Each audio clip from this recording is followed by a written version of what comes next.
Continuamos viendo diferentes circunstancias en las que usted y yo nos vemos y las decisiones que Dios espera que tomemos en medio de esas circunstancias. Y leemos en el nombre del Padre, de nuestro amado Señor y Salvador Jesucristo y de su Santo Espíritu. El ladrón no viene sino para hurtar y matar y destruir.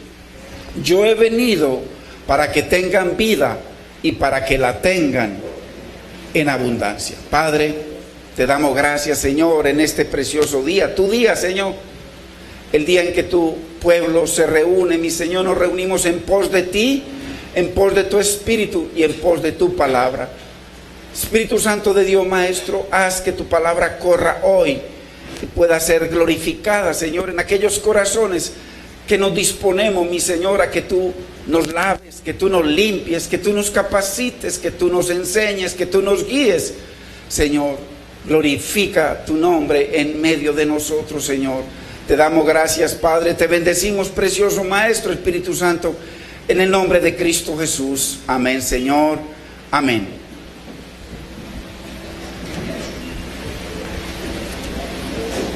Así como dice la palabra que el ladrón, Satanás, vino con un propósito muy definido: robar, destruir, matar y destruir. La Biblia nos enseña que el Señor vino también con un propósito muy definido. Por eso fue que cuando el Señor le dijo que era necesario ir a la cruz, ir a Jerusalén y ser muerto y ser crucificado, y Pedro le dijo: no tal haga, Señor. Pedro, sin saberlo, estaba hablando contra el más alto propósito del Señor: venir a acabar una obra perfecta de redención, al punto que cuando está en la cruz le dice al Padre: todo se ha cumplido. Entonces, qué importante ver que entre esos propósitos estaba el Señor en, primero que todo, vencer al enemigo, al que tenía el poder sobre la muerte, al que tenía esclavizada toda la humanidad cuando el Señor vino, porque cuando Él vino no había sino un reino. Por eso fue que Israel nunca pudo conquistar nada, porque había un rey en la tierra. Pero cuando vino el Señor, Él dijo: arrepentíos. Primero que todo dijo: el tiempo se ha cumplido, porque Dios es un Dios de tiempos, un Dios de horas, de minutos, de segundos, un Dios exacto. Él vino a cumplir una obra que Dios le programó desde antes de la fundación del mundo, pero que fue desarrollando y que finalmente en Babilonia el Señor le dio 490 años a Israel con unos propósitos, 9 propósitos, que cuando vino el Mesías dijo: se cumplió. Y entonces comenzó a desarrollar todos esos propósitos, y cuando terminó en la cruz, el Señor dijo: todo se ha cumplido. Así los dispensacionalistas sigan llevando todo para el futuro, pero el Señor dijo: todo lo que Él vino a hacer se ha cumplido. Y lo dicen muchos versos, pero bueno, eso es lo que estamos estudiando por mucha profundidad los jueves. Entonces vino el Señor, primero que todo, a quitarle el poder al enemigo. Dice la Biblia que Él lo venció, dice que lo expuso públicamente, no solamente a él, sino a sus secuaces. Dice que vino a quitarle, a destruir al que tenía el imperio de la muerte. Tesalonicenses 2:14. Entonces vemos que el Señor dice: yo vine no solo a libertarlos, vine a darles vida, y no una vida religiosa como vivimos la mayoría de la iglesia, de problema en problema, de mentira en mentira, de maldad en maldad, hermano. Nos metemos a la universidad tremendo profesional en 5 años y 20 años en el Señor, y cada día estamos peor. Entonces, vida abundante fue lo que vino a traer el Señor. Entonces, eso es lo importante que usted y yo debemos entender, que esa vida abundante por supuesto que para esa vida el Señor nos da unas fórmulas para poder vivirla.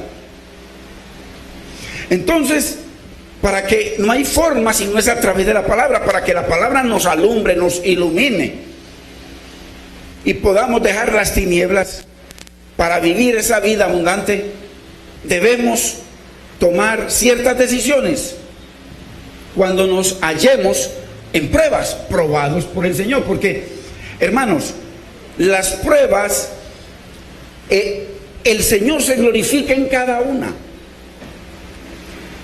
Y en medio de las pruebas es que verdaderamente se puede ver el estado de nuestra redención, de nuestra comunión, de nuestra relación con Dios. Es en la prueba. Porque cuando todo bien, ay, qué cosa más hermosa, levantar manos y glorificar al Señor. Pero cuando el Señor nos pasa un examen, como en la universidad, exámenes semestrales, ahí es donde vamos a saber quién pasa el examen y quién no. Entonces, constantemente nos toca tomar decisiones. Y dice la Biblia en Primera de Pedro 1:7, anótelo, que cuando nuestra fe es puesta a prueba, Dios desea ser alabado, honrado y glorificado por sus hijos. Eso es lo que dice Primera de Pedro 1:7. Ahora, si nosotros, la Biblia nos dice que sigamos las pisadas de Cristo, o sea, que caminemos como Él caminó, que sigamos su vida. Y la pregunta es, ¿fue Dios alabado, honrado y glorificado por su Hijo Jesús en la tierra? Mientras el Señor era tentado, imagínense que hoy en día, sin necesidad de ser tentados, se tienta al pueblo. ¿Cómo le parece que hoy en día, hermano, muchos seamos tentados en esa forma que el Señor fue tentado? Que es la que todo el mundo quisiera ser tentado. Cuando dice, cuando el enemigo le mostró todos los reinos de la tierra, todo el poder, todo el dinero, y le dijo, y la gloria de ellos. O sea, no solamente que tengas plata en el banco, sino que la disfrutes. La gloria de la plata es disfrutarla. Entonces la gloria del evangelio es vivir una vida abundante, no una religión, hermano, de batas y camisas largas y cosas largas, sino una vida abundante, una vida, como dice el Señor, con el carácter de Cristo, llena de amor, de gozo, paz, bondad, benignidad, mansedumbre, hermano, dominio propio. O sea, tener eso que el Señor produce en nosotros, así como Él lo prometió.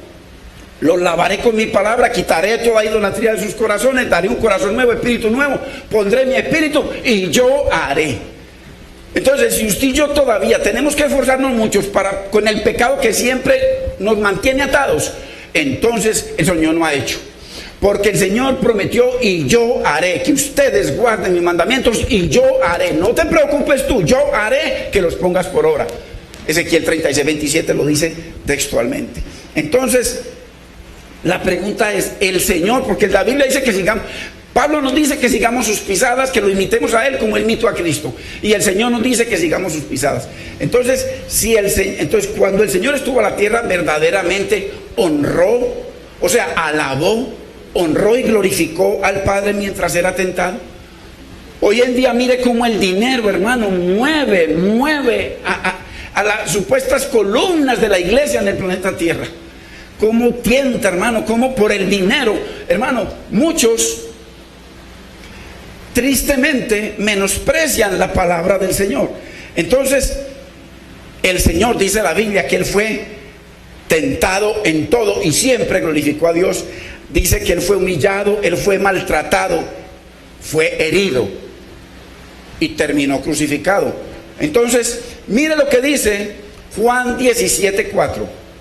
Porque hoy vamos a ver el quinto punto de cuando nos vemos bajo ciertas presiones, cómo volver al punto de relación, de comunión, de alabanza, de honra, de gloria a Dios. Cómo volver para que Dios tenga contentamiento con usted y conmigo. Entonces, dice Juan 17:4, yo te he glorificado en la tierra. Ojo, no dice como dicen los dispensacionalistas que todavía no se ha acabado. He acabado la obra que me diste que hiciere. Entonces, ¿qué fue lo que hizo el Señor? ¿Cómo glorificó al Padre? Y nos deja ejemplo cuando nos dejó la constitución del reino. Dice, bendecid siempre y no maldigáis. Bendecid a los que os maldicen, amar a los que os aborrecen, orar por los que os ultrajan y persiguen, hermano. El Señor poniendo la mejilla, humillándose, hermano. El Señor estuvo en la tierra glorificando, porque el Padre era glorificado. Por allá están reunidos en el aposento alto. Ya el Señor va a ir al monte en donde lo iban a agarrar. Dice que se llenó en ese monte de angustia. Dice que hasta la muerte. Pero antes, Él le dice a Judas, ve y haz más pronto lo que tienes que hacer. O sea, ve, porque necesito honrar, glorificar y alabar a mi Padre. Y apenas Judas salió, Él dice, ahora el Hijo del Hombre es glorificado y mi Padre en Él. ¿Ahora en qué? En los azotes, en las traiciones, en el vituperio, en las heridas, en el dolor, en la muerte, hermano. Entonces, las pruebas, a pesar de que a usted y a mí no nos gustan, no las queremos, son la forma que Dios tiene, así como dice de que el oro se prueba en fuego, nuestra vida también, porque Dios va quitando la escoria con las pruebas. Entonces, ¿cómo fue que Jesús alabó, honró y glorificó al Padre? Vayamos a Isaías 53:7. Ahí nos muestra algo de cómo el Señor glorificó al Padre.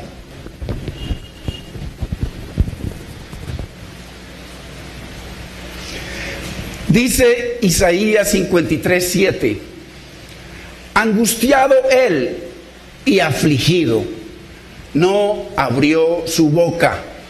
Como cordero fue llevado al matadero. Miren, no como fiera, no como lobo.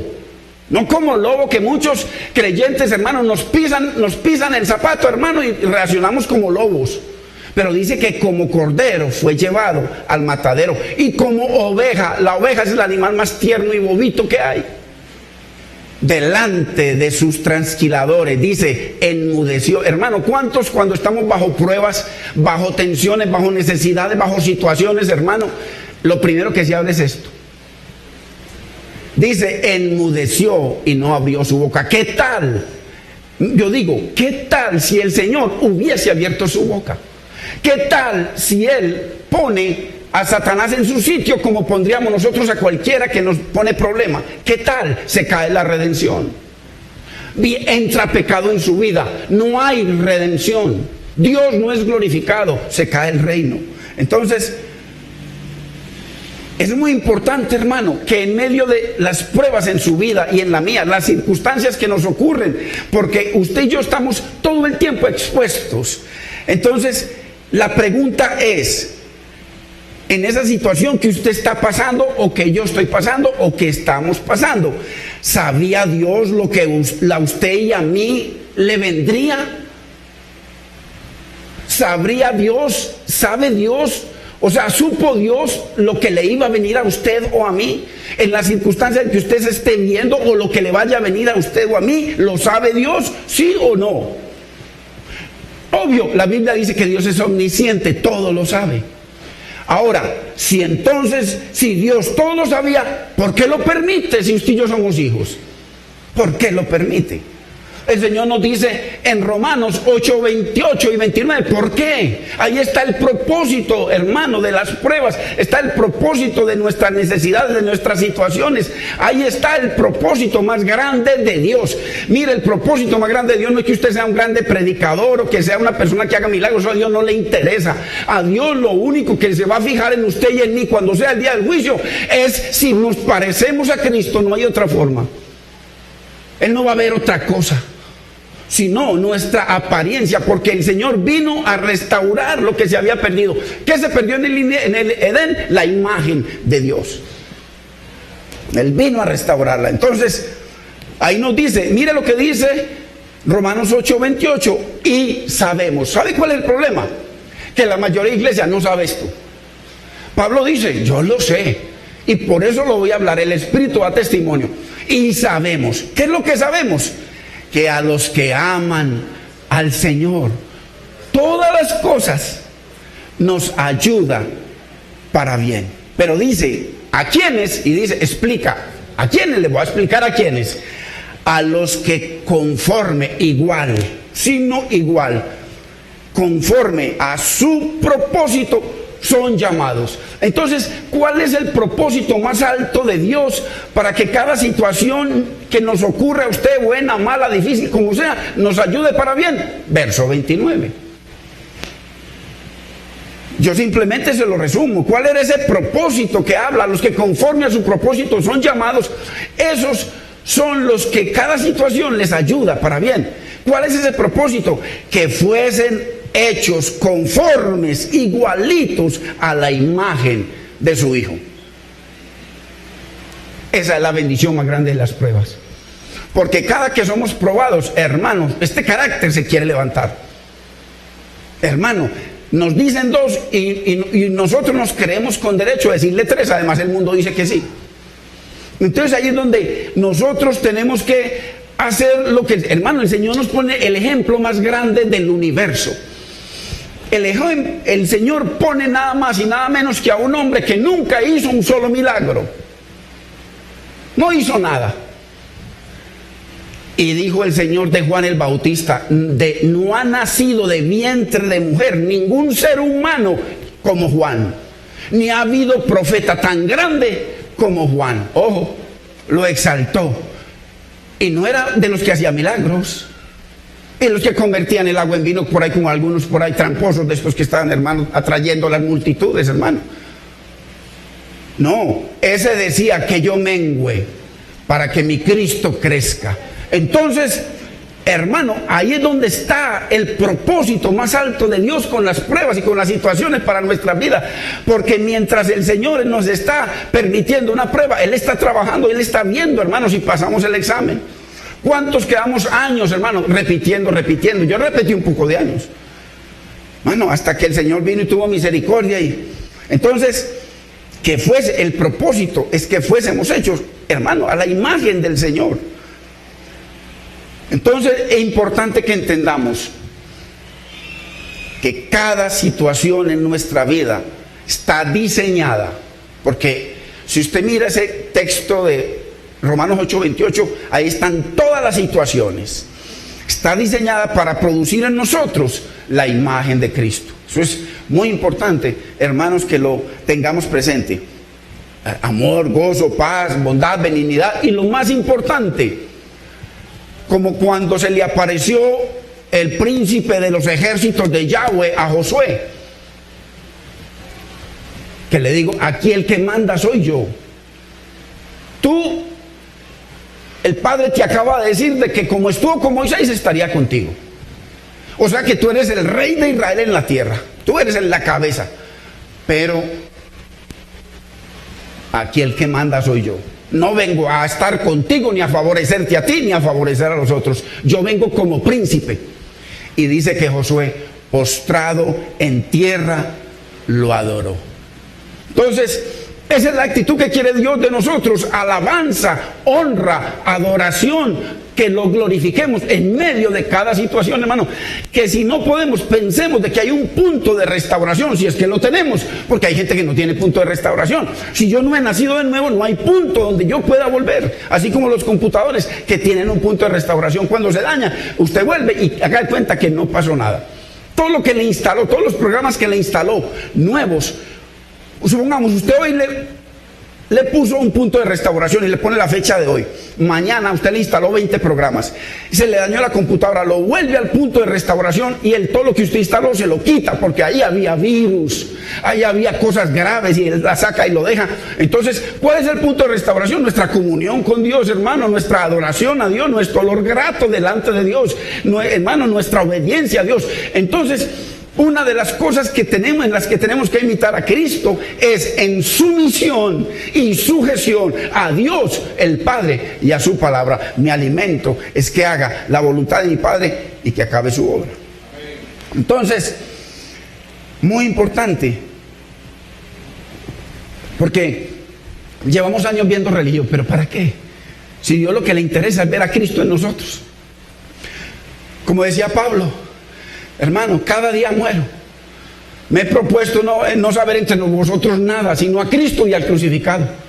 Solo me glorío en la cruz de Cristo, en el crucificado, por el cual el mundo me es crucificado a mí y yo al mundo. Entonces, qué importante entender, hermano, que a Dios le interesa que usted y yo olamos a Cristo en cada situación. Por ahí nos llamaba una hermana con una situación muy difícil, hermano. Muy difícil.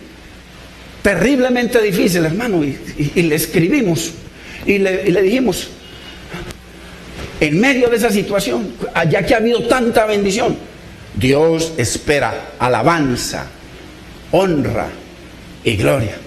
Entonces, seguimos viendo diferentes situaciones o circunstancias en las que usted y yo nos vemos, hermano, muchas veces. En el hogar, en el trabajo, en la escuela, en la calle, en la salud, en muchas cosas.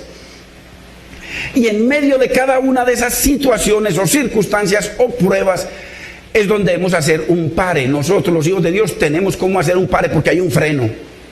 Y también hay una reversa, hermano, para volver al punto de restauración. Entonces, si no hay punto de restauración, hermano, ¿a dónde volvemos? Si usted y yo llevamos años viniendo a la iglesia y sigo en fornicación, sigo en adulterio, sigo siendo un ladrón, un mentiroso, un chismoso, hermano, no tengo punto de restauración, estoy muerto en delitos y pecados. El príncipe de este mundo sigue reinando. Entonces, necesitamos tener un punto de restauración, nuevo nacimiento, nueva vida en Cristo. Entonces, hemos visto, simplemente lo menciono, que cada que nos veamos en diferentes circunstancias, la primera que vimos, cuando pecamos gravemente contra Dios; la segunda, cuando nos resistimos al cambio, porque es que Dios viene a hacer un cambio. Usted y yo teníamos la imagen de Adán, por eso es que vino el segundo hombre, el segundo hombre, espíritu vivificante, para que tengamos la imagen de Él. Entonces, y muchos nos resistimos a cambiar, hermano, a cambiar nuestro carácter, a cambiar la vida pasada. Dice que hay una nueva vida y que a partir de ahí todas las cosas son hechas nuevas. Pero muchos siguen con el bulto en la espalda. O seguimos. Entonces, cuando nos resistimos al cambio, cuando somos heridos, mire, cuando un creyente somos heridos, hermano, ahí ya no se vale nada. Ahí dele para allá. En los hogares eso se ve mucho. Hermano, en las familias. Dios mío, no, hermano, Dios mío, hermano, ¿qué estamos creciendo? O sea, yo nada menos meditaba, y meditando ahora yo le decía, Señor, es increíble cómo nosotros los seres humanos, Señor, somos el cuero más duro y más difícil que existe para ti. Tú todo lo has sometido. ¿Y cuándo es que nos vas a someter a nosotros? Dios no espere que Dios lo someta. Dios no nos somete a nosotros. Dios espera que nosotros voluntariamente hagamos pacto de paz con Él. Pero Él tiene unas condiciones para ese pacto de paz. Unas condiciones. Usted sabe que todo pacto tiene unas condiciones. Entonces, y me pongo, hermano, a pensar y digo, Señor, ¿a qué te estamos comparando? ¿A qué te estamos comparando? Vengo a la iglesia, oro, canto, salgo y es como si no hubiese ido a ninguna parte, como si no estuviera honrándote. Vengo aquí con temor. Aquí de pronto nos da miedo estar mirando a la hermana porque, ay, Señor, perdona, pero en la calle a todo el mundo. O sea, el carácter, hermano, tantas cosas que salen. ¿A qué me compararéis y a qué me haréis semejante? Dice el Señor. ¿A qué me compararéis? Hermano, ¿qué hace una persona que está en la iglesia y de un momento a otro, hermano, se va para el mundo? ¿A qué está comparando al Señor? ¿Hay temor de Dios? en nosotros, porque eso le puede pasar a usted, me puede pasar a mí, le puede pasar a cualquiera, hermano. Es la palabra de Dios que lo limpia a usted y me limpia a mí. Yo se los he dicho. Aquí ni usted es mejor que yo, ni yo soy mejor que usted. Los dos necesitamos humillarnos cada día ante el Señor y buscar su rostro cada día y buscar su misericordia cada día. Los ungidos están en otra parte. Ok, entonces cuando somos heridos, hermano, hay que volver al punto de restauración y ya vimos todas las características bíblicas. Cuarto, cuando nuestro corazón ha sido contaminado. Nuestro corazón puede ser contaminado, ya lo vimos. Y hoy vamos a ver un punto muy importante. Necesitamos volver al punto de restauración, al punto de comunión, al punto donde hay sumisión y sujeción a Dios, cuando nuestra perspectiva de Dios ha sido distorsionada. Porque vaya, mire los púlpitos, hermano. Esos hombres parecen Dios y ese pueblo parecen esclavos. Y yo digo, tan perverso, más perverso que ese predicador, sea yo o sea el que esté torciendo la palabra de Dios, más perverso es el público que me escucha a mí siendo un pervertido. La verdad. Y que le caiga al que le caiga, hermano, y que me caiga a mí primero, si es que yo soy. Usted puede dar testimonio de eso, si sí o no, pero es la verdad, hermano. ¿Cómo? La Biblia dice que el Señor vino a libertarnos, y ¿cómo nos vamos a hacer esclavos de un hombre? Y eso está lleno, hermano. Entonces, ¿por qué? Porque usted y yo vamos perdiendo la perspectiva de Dios. Mire que estábamos, y vamos a seguir en el estudio del Salmo 119, que son, hermanos, 176 versículos, y vamos en la enseñanza número 77 del Salmo 119. Apenas vamos en la estrofa 18, vamos a continuar. Ahí muestra Dios su grandeza a través de la palabra, muestra el amor de Dios por la palabra, el amor de Dios por su santidad, hermano. ¿Y cuál es la perspectiva que tenemos nosotros de Dios, hermano, cuando hacemos cualquier curso, hermano, y comenzamos a triunfar y comenzamos a comprar cosas, a crecer, y en las cosas del Señor, hermano, cada día para atrás? ¿Qué perspectiva tenemos de Dios, hermano? Porque hay gente que le dan una llamada, vean, cuidado que puede estar los ladrones, o lo van a matar, hermano, se van para otro país, o nos vamos, porque miedo le da a cualquiera. Pero ¿cómo no temer a Dios, hermano? El Señor dice, no temáis al que te puede pegar 3 tiros, temedme a mí. Temedme a mí, que puedo matar tu cuerpo, acabar con tu cuerpo y con tu alma, destruirla en el infierno. Hermano, porque cualquiera que nos mate solamente me mata el cuerpo. Yo me voy con el Señor cuando sea el tiempo. Entonces, debemos, hermano, volver al punto de restauración. Necesitamos, hermano, comenzar a ver a Dios así como es Él. Como dijo Salomón, ni los cielos de los cielos lo pueden contener, que Dios tan grande. ¿Cómo así que ni los cielos de los cielos lo pueden contener, hermano? Y cómo así que en aquel día conoceréis que yo estoy en mi Padre, vosotros en mí, yo en vosotros, Padre, Hijo y Espíritu Santo, metidos aquí. Y lo tenemos ahí embotellado y no sale para ningún lado, porque los vecinos, ¿usted qué religión es? ¿O no tiene religión? Hermano, se tiene que mostrar, hermano, porque Él se expande, Él quiere expandirse, hermano, y que en la escuela, en el trabajo, en el hogar, en donde vayamos, hermano, se vea de que hay un Dios que se está expandiendo. Ahí están un fruto del Espíritu creciendo en abundancia, multiplicándose, hermano, y yendo a muchos lugares y terminando en naciones. Entonces, eso es lo que, hermano, ¿qué perspectiva tenemos nosotros de Dios? Donde muchos culpan a Dios por sus situaciones, o lo culpamos por nuestras situaciones, por falta de conocimiento de Dios, por falta de conocimiento de su santidad, de sus atributos, de sus perfecciones, de sus excelencias, y por falta de conocimiento de su palabra. Entonces, así que necesitamos, hermano, estar mirando hacia arriba, hacia la inmensidad, hacia el infinito. Cuando nuestra perspectiva de Dios, hermano, lo compare con cualquier problemita, porque ahí en ese problemita se va la fe, se da mal testimonio, se glorifica a otro, se alaba a otro. En cualquier situación que un creyente, un hijo de Dios, nos vemos envueltos, hermano, entonces no hay que hacer un pare. Le pasa a usted y me pasa a mí. ¿Fallamos? Sí, fallamos, Dios nos perdona, pero es muy importante, Dios nos está enseñando, hermanos, que necesitamos estar mirando, hermano, mirando, y que el Señor nos lleve para que nuestra perspectiva de Dios, hermano, esté donde debe estar. Y eso nunca va a crecer si no hay conocimiento de Dios, hermano. Nunca, nunca, porque Dios es revelado en su palabra. Y donde hay cuentos y prédicas y amenes, la gente no crecen, no crecen. Métase a una universidad para que esa misma persona en 5 años tremendo profesional y la iglesia siguen igualitos. No crece, hermano, necesitamos conocimiento de Dios y para eso hay que zambullirnos, así como el Señor le dijo a Ezequiel, métete, no hasta los codos, ni hasta los tobillos, ni hasta los lomos, no, métete, sumérgete profundamente. Entonces, en Mateo 25, en la parábola de los talentos, Mateo 25 es después de Mateo 24. Y en Mateo 24 el Señor da unas características sobre unas venidas del Señor. Ahí menciona varias venidas, ¿cierto? Ojo, porque hay gente, ¿cómo le parece que el pastor está diciendo que el Señor va a venir varias veces y no son sino 2? Hay unas venidas que habla de la perusia, cuando Él vendrá por última vez. Y hay otras venidas que el Señor dice literalmente que vendría, y vino literalmente. Y se puede ver en la historia, se puede ver a través de toda la Biblia. Entonces, Mateo 25 es parte de ese juicio. La parábola de los talentos dice que el Señor le dio a un hombre 5 talentos, a otro le dio 2 talentos y a otro le dio 1. Dice la Biblia que los que recibieron 2 y 5 talentos los duplicaron, los multiplicaron. Y dice que el Señor los bendijo. Pero también dice la palabra que el que recibió un talento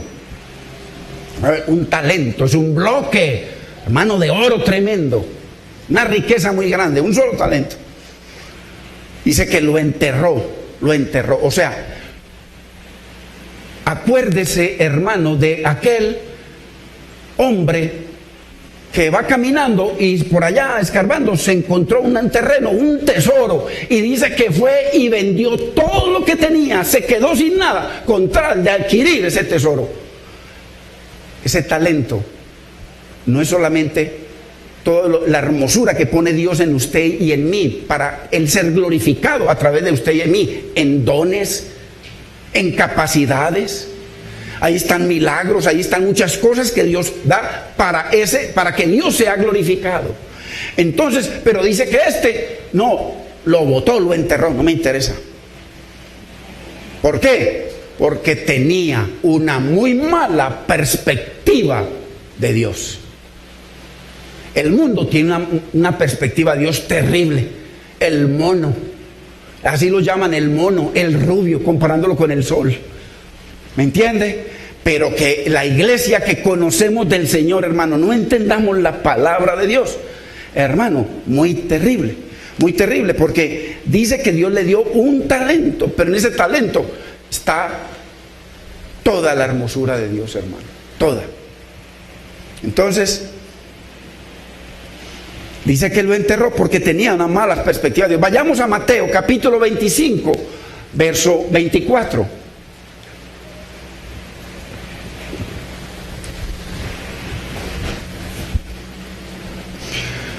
Dice, pero llegando también el que había recibido un talento, dijo, Señor, te conocía, que eres hombre duro, que ciegas donde no sembraste y que recoges donde no esparciste. ¿Cuántos ha escuchado usted decir, si yo no trabajo, que Dios ni que nada, no me va a venir el dinero? Nos olvidamos lo que dice la Biblia, que el que nos da la salud es el Señor, que el que nos da la vida es el Señor, que nos colma de misericordias y bendiciones cada día que no reconocemos es el Señor.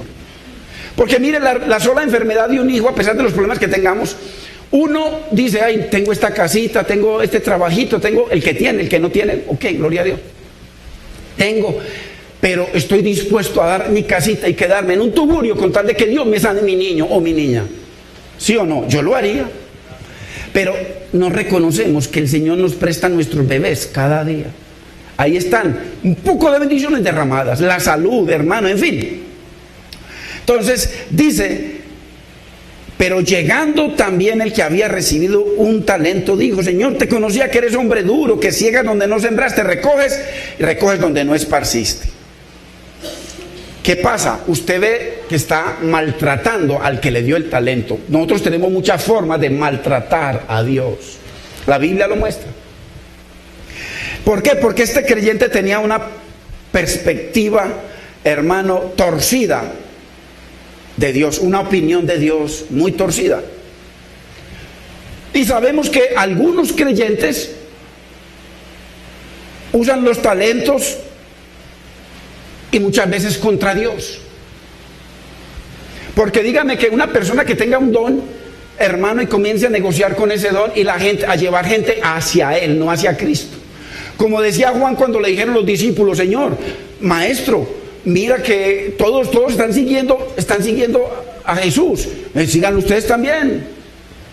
En cambio los otros no, síganme a mí.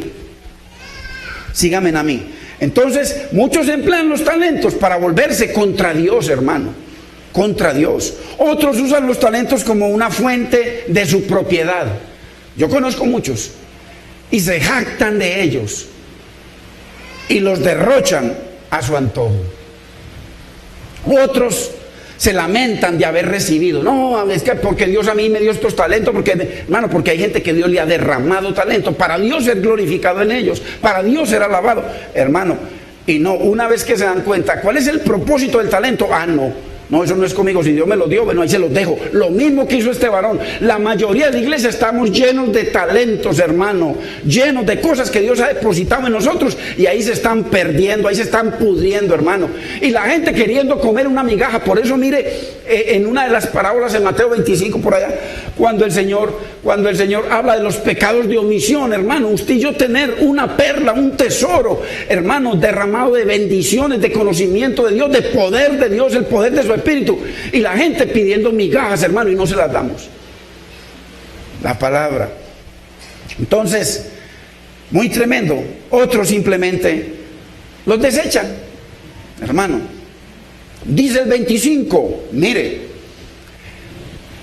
como tú eres un Dios malo, un Dios que recoges donde no siembras, entonces, por lo cual me dio miedo y fui y escondí, ¿qué dice? Tu talento.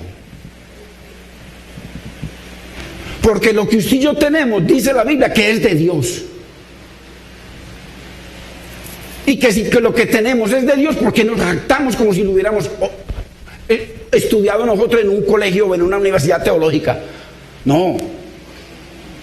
Por lo cual tuve miedo y fui y escondí tu talento, hermano. Eso es lo que usted y yo tenemos. Hermano, estamos llenos de cosas para darle a la gente que está muerta, hermano, de hambre, necesitando que nos derramemos, hermano, que permitamos que Dios se exprese. Señor, pidiéndole permiso a uno: déjame ir donde aquel, ya que tú no quieres, déjame.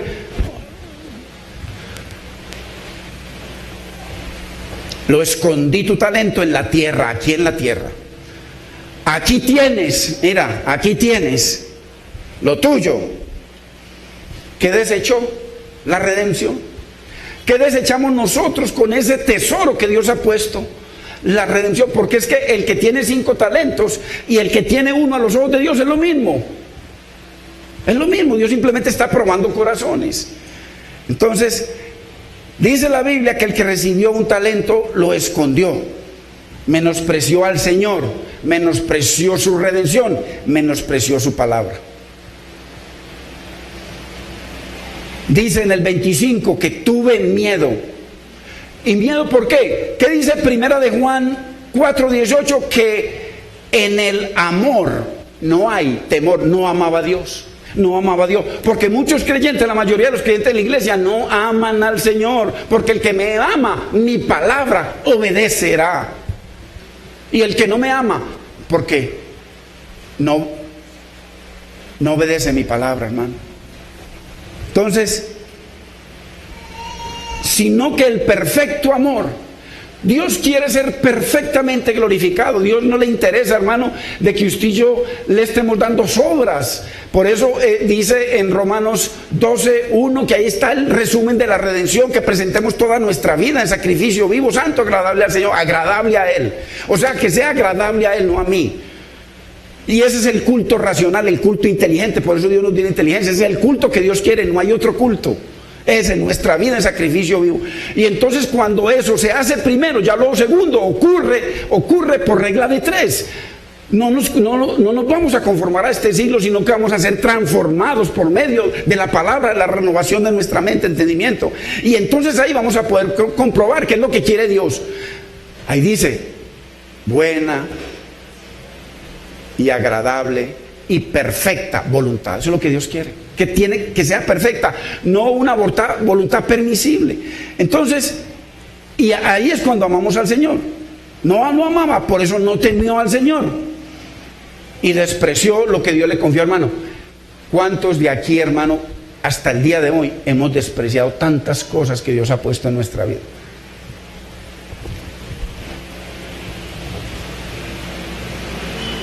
Y debido a que tenía una perspectiva mala de Dios, distorsionada de Dios, de su gloria, de su santidad, de sus juicios, hermano, lo desechó. ¿Qué perspectiva, hermano, de Dios tienen aquellos que menosprecian la palabra de Dios, hermano? ¿Qué perspectiva de Dios? Es que no está hablando del periódico.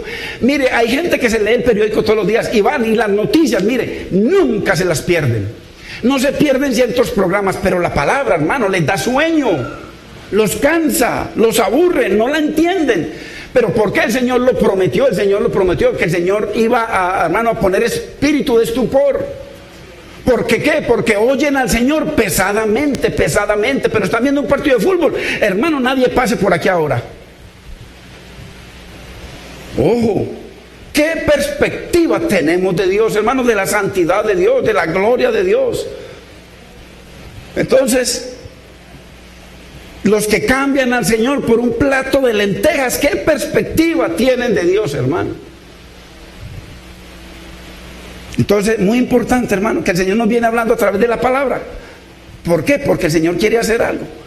Dice la Biblia, hermano, que Israel, el pueblo escogido de Dios, dice que de Israel era, hermano, Dios les confió, hermano, le confió la adopción, la gloria, el pacto, la promulgación de la ley, el culto, las promesas, hermano, y a Cristo y al Mesías. ¿Y con qué propósito?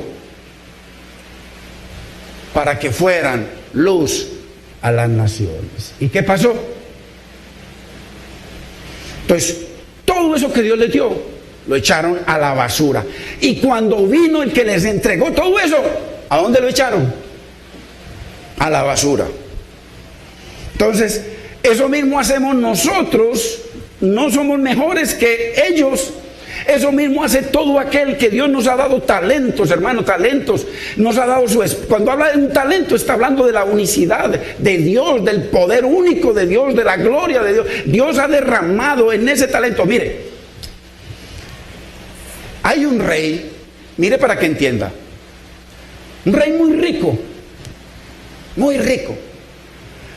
y tiene un siervo, y el rey, dueño de todo, amargado, no puede ser feliz, y cada que el siervo viene a atenderlo, él se dio cuenta que el siervo era bien pobre, y ese siervo venía cantando alegre, feliz, o sea, le producía paz al rey cuando entraba y dice, yo no entiendo por qué, si yo lo tengo todo y soy tan infeliz y tan miserable, y este no tiene nada, ¿y por qué es tan feliz? Entonces llama a sus sabios, y vienen los sabios y les dice, yo quiero saber por qué este hombre que vive en la miseria, y yo que lo tengo todo soy tan infeliz, y él es tan feliz, ¿por qué? Y dice, Señor, te tenemos la respuesta. Si tú quieres, tenerlo a Él en nuestro círculo, prepárale una bolsa de cuero y dale 99 monedas de oro y envíaselas. Dice, vamos a hacerlo. Y dice el rey que, ok, le dio 99 monedas de oro, bien costosas. Y entonces se las enviaron y él las recibió en su casa. Y entonces empieza, y él aterrado y dándole gracias, comienza a contar entonces todas estas monedas y comienza a hacer pilas. Y hizo una pila de 10, 2, 3, 4, 5, 6, 7, 8, 9 pilas de 10 monedas. Y la última pila, 9 monedas. Y dice, este mensajero me robó una moneda, porque el rey no me va a mandar a mí 99 monedas, me hubiera mandado las 100. Y dice, bueno, no le voy a decir nada al rey para que no me vea como malagradecido. ¿Qué voy a hacer? Voy a empezar a trabajar. ¿Cuánto? Averiguó cuánto, empezó a hacer cálculos, cuánto valía una moneda de esa. Dice que necesitaba trabajar 14 años para poder comprarse una moneda. Digo, no, 14 años es mucho. Entonces habló con la mujer y dijo, mujer, pongámonos a trabajar los dos, 7 años tú y 7 años yo, para que compremos la moneda, esa moneda. Mire, eso le quitó la paz y tenía 99 monedas de oro. Dice que comenzó a atender al rey diferente, ya no se volvió a reír, estaba amargado. Hermano, terminó grave. Pero ¿sabe qué es que esos 99 es la totalidad que usted y yo podemos tener en el Señor? Es la totalidad, hermano. Hay veces tenemos la esposa, hermano, que nos ama, hermano, que se esfuerza por nosotros, que cuida a nuestros hijos, y uno no está conforme. Tantas cosas, hermano. Tenemos el pan de cada día, así sea es caro, así sea, hermano. La Biblia dice que Dios es todo en todos. Tantas cosas, hermano, maravillosas. No nos conformamos, hermano. Estamos pendientes de lo que nos falta y nos olvidamos de lo que tenemos. No le damos gloria a Dios por lo que tenemos en la casa, por la paz que tenemos, por el hogar que tenemos, por los hijos que tenemos, por la salud que tenemos, hermano, por tantas cosas que tenemos, por ese Dios que... No, hay algo, siempre nos falta algo. ¿Cómo va a haber plenitud de vida? Que dijo, el ladrón vino a robar. Mire, el ladrón nos está robando sin que nos demos cuenta. Nos está robando, porque el Señor dijo que Él venía a traer vida y vida abundante. O sea, las 99 perfectas, la unidad perfecta en el Señor. Pues, qué tremendo, hermano. Qué tremendo. Y si nosotros nos ponemos a revisar, sí, hermano, siempre nos falta algo, siempre no estamos contentos. Vamos a la tienda, hermano, quiero ese también y quiero ese también, nada lo llena. Y de otro bonito, sabiendo que ya compró 10, no, quiero ese también. Y de otro y quiero ese, no hay, hermano, no se llenan. ¿Dónde está la plenitud, hermano? Entonces, nosotros como hijos de Dios, hermano, es un ejemplo que es muy bíblico. A pesar de que es un ejemplo del mundo, es muy bíblico. La Biblia dice que en Cristo estamos completos, que Él lo llena todo en todo, hermano. Él es la plenitud. Dice que Cristo en nosotros, la esperanza de gloria. Entonces, tremendo, hermano, tremendo. ¿Cómo menospreciar todo lo que el Señor, hermano, nos da? Y cuando nosotros estamos contentos y agradecidos cada día con lo que tenemos, hermano, el Señor puede darnos más, puede proveernos, puede llevarnos a otro nivel, pero siempre con ese estado de agradecimiento, hermano. Dice, todo lo que hagamos, todo siempre sea para la gloria de Dios. Y dice que le demos gloria y honra y gracias a Dios en todo y por todo siempre. En el verso 26 el Señor lo llama siervo malo y negligente. En el verso 30 el Señor lo llama siervo inútil. ¿Cuánta iglesia del Señor es inútil para Dios? Es como ese computador que le entra un virus y que ya no queda sirviendo para nada. Tiene todo, ahí está todo, pero no sirve. ¿Por qué? Porque no tiene punto de restauración. Y un computador, hermano, que no sirve, ¿para qué sirve? Es un estorbo para generar polvo, hermano. Y muchas veces lo metemos en el garaje, no, eso es para la basura.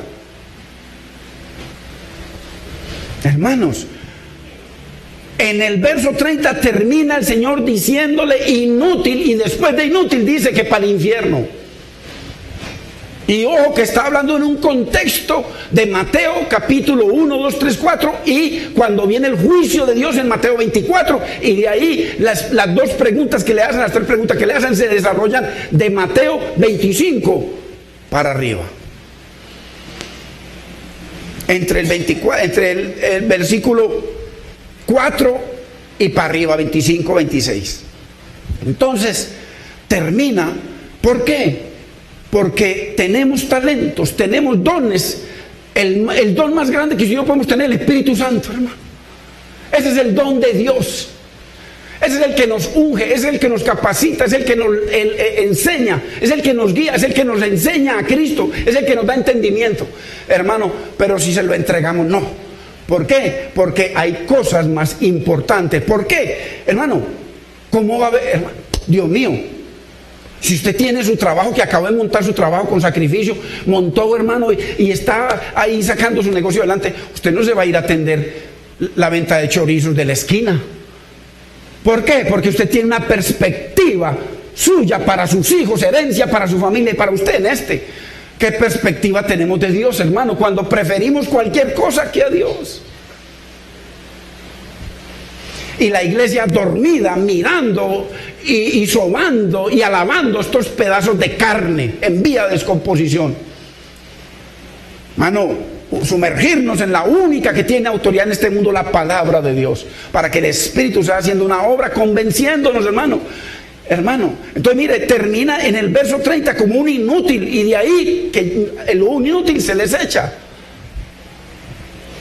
Y dice el Señor en Juan 15:2, mire, leamos Juan 15:2. Porque las situaciones y las circunstancias que le pasan a usted y a mí, Dios las usa para bendecirnos, hermano. Miremoslo así, es que Dios lo dice, es para bendecirnos. Mire, aquí lo dice: todo pámpano que en mí no lleva fruto, lo quitará. Ojo, lo quitará. Así como al de un talento. Y todo aquel que lleva fruto lo limpiará. Pruebas, situaciones, circunstancias. ¿Para qué? Para que llevemos más fruto. ¿Por qué? Porque Dios tiene contentamiento con usted y conmigo, hermano. Lo importante es volver al punto de restauración. Hermano, gloria a Dios que podemos volver al punto de restauración. No importa dónde caigamos, podemos volver al punto de restauración, hermano, mientras haya vida. Podemos. Bendito sea el nombre del Señor, pero si no hay punto de restauración, ¿a dónde vamos a volver? A donde estamos. Entonces, qué importante, hermano. ¿Qué nos ha confiado el Señor a nosotros, hermano? Según 1 de Pedro 9 dice que nos confió un linaje. Ya ahora usted no es linaje adánico, sino que usted es un linaje santo.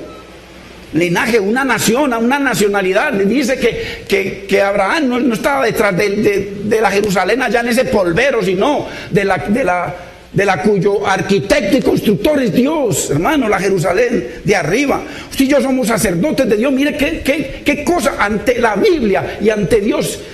Usted y yo somos sacerdotes de Dios. Mire qué dones tenemos. Dios nos ha confiado la palabra, las promesas, hermano, las bendiciones, hermano, la restauración, porque dice que usted y yo somos, hermano, competentes, hermano. Dice que nuestra competencia viene de Dios, es el que nos ha llamado, hermano, nos ha ungido para ser competentes, ministros competentes. Entonces cuando ponemos a trabajar todo eso, viene la vida abundante, hermano, se genera vida, viene. Entonces, qué importante, hermano.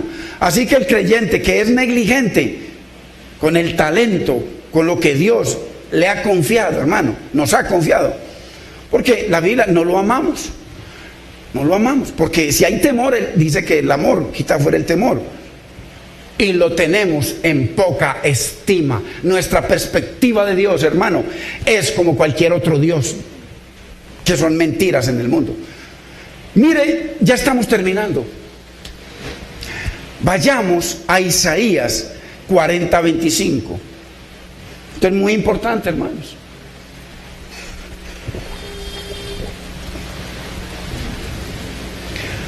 Aquí venimos a que Dios nos hable, hermano.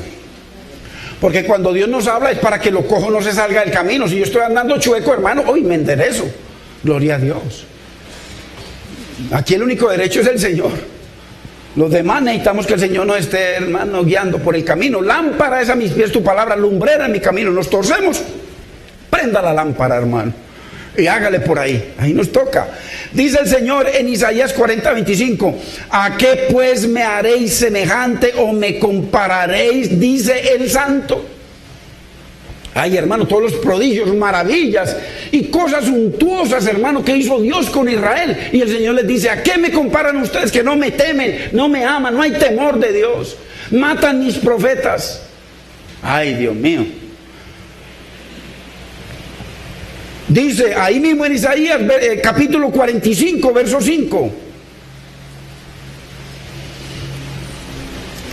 Mire lo que dice Isaías 45, 5, la parte A. Yo soy el Señor y ninguno más hay. No hay Dios fuera de mí. Verso 7. Que formo la luz y creo las tinieblas, que hago la paz y creo la adversidad. O sea que la adversidad está en las manos de Dios. La paz está en las manos de Dios. Las tinieblas están en las manos de Dios, porque Él puso a Israel en tinieblas. Dice que lo cegó, porque su corazón, hermano, estaba pesado con Dios y oían, hermano, pesadamente. Yo, el Señor, soy el que hago todo esto. Entonces no le demos valor a nadie, a Satanás ni a nadie. Yo, el Señor, soy el que hago todo esto. Hay que ponernos a cuentas con Dios, hermano. Hay que pedirle al Señor que nos ayude a mirarlo a Él como Él quiere que lo miremos. Por eso dice la Biblia que sigamos la pisada de Cristo, porque Cristo estuvo en la tierra alabando, adorando, honrando y glorificando al Dios eterno, hermanos. Bendito es el nombre del Señor. Y ya para terminar, vayamos a Jeremías 10:7, hermanos. Porque Jeremías tenía una perspectiva de Dios diferente a la nuestra.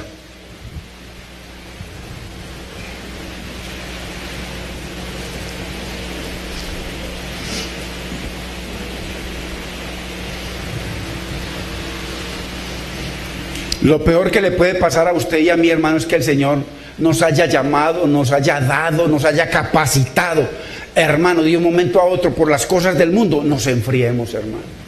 Cambiamos la perspectiva de ese Dios que adorábamos, que nos manteníamos en comunión con Él, que vivíamos para adorarlo, que queríamos darle testimonio a toda la gente que nos rodeaba, hermano, de ese Dios vivo, de ese Dios grande, que no nos contaminábamos, y hermano, y de un momento a otro cambiamos la perspectiva de Dios. ¿Quién no te temerá, oh Rey de las naciones? Porque a ti es debido el temor. Así que, hermanos, en medio de las circunstancias, hermanos, que nos vengan, que nos caigan, tenemos que pensar: ¿a qué me vas a comparar y a qué me vas a hacer semejante? Mira tu problema, ¿me vas a comparar a eso para desecharme? ¿Para abrir tu boca en maldición y amargura? Y tantas cosas que constantemente, hermano, puede ocurrirle a cualquier creyente, hermano. Entonces mirar, mantener, hermano, en crecimiento esa perspectiva de Dios. Para eso hay que abrir la Biblia y bogar mar adentro, hermano, mar adentro, para que, hermano, comience ese Dios pequeñito que nosotros tan pequeñito es el Dios que tenemos, hermano, que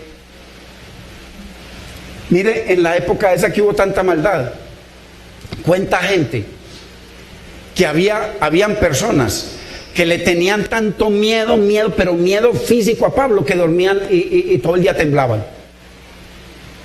Día y noche temblaban ante un pedazo de carne que se iba a morir. Tristemente se murió sin el Señor.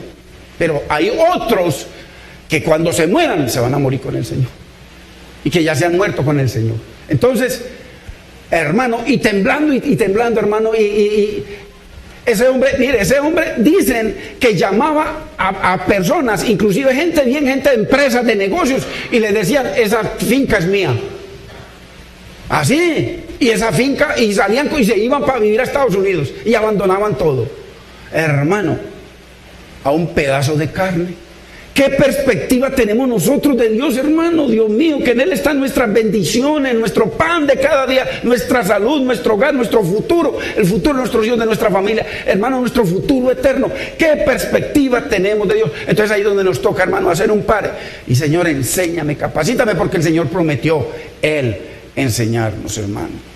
Tantas cosas y tantos ejemplos, pero cuando entonces nos veamos en esta situación, en cualquier situación, hagamos un pare.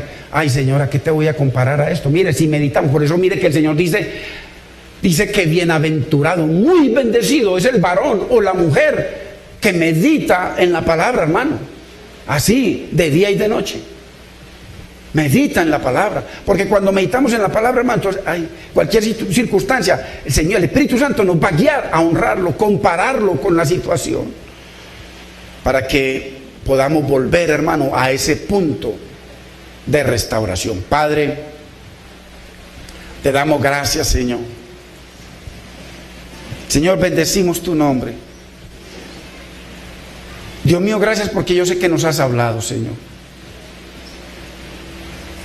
Señor, tu palabra dice que toda lengua, toda rodilla se doblará de miedo, de temor, Señor, terrible. Y otros de adoración.